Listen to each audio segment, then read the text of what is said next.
Hi guys. All right, so I'm going to be helping you start the beginning of Fahrenheit 451. So let's start with our title, Fahrenheit 451, and we're told right here a little bit more about it. The temperature at which book paper catches fire. And this novel is by Ray Bradbury. He wrote it and published it in 1953.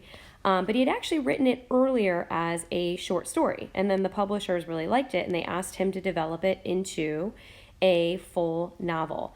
However, they weren't a fan of the title, which was The Fireman. They said, Bradbury, you got to come up with something a little more interesting, a little more original than The Fireman. So after he thought about it a while, he thought, what better title than The Temperature at Which Book Paper Burns? Because it's all about a society that burns books. So Ray Bradbury called up the fire department and he asked them to help him out. They said, hey, can you tell me the temperature at which paper will ignite? And they said, sure. They went into the back, they got a trash can, they threw some paper in it, they put their thermometer next to it, and they came back a couple minutes later and they said, the temperature is 451 degrees. That is when paper will ignite. So Bradbury decided rather than call it 451 degrees Fahrenheit, he would call it Fahrenheit 451. So the title tells us a lot about this text, right? It's about a society that burns books. And he starts right from the beginning with part one, The Hearth and the Salamander, and this is what we're going to be reading this first week, with this great opener. It was a pleasure to burn. So again, we see this idea of burning right from the get-go here. And Bradbury's doing something really cool with this first sentence. It is a one-sentence paragraph. He's basically breaking rules, right? You're not supposed to write a paragraph that's only one sentence long, but Bradbury's doing it, and he's doing it for a reason.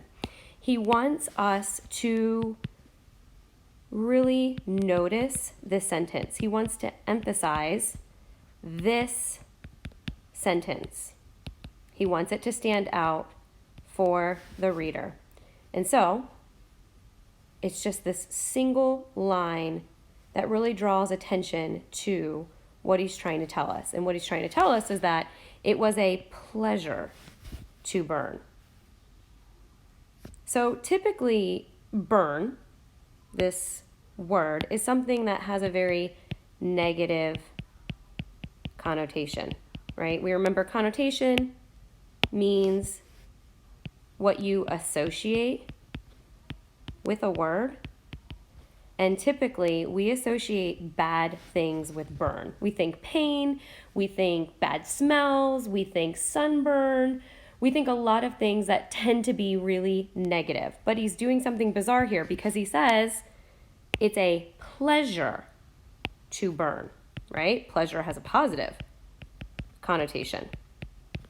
We associate good things with pleasure. So right off the bat, not only is he breaking rules, but he's suggesting that this society is not normal. Just like a one-sentence paragraph is not normal, everything that we would expect is not going to be what we find here. We're going to find the opposite.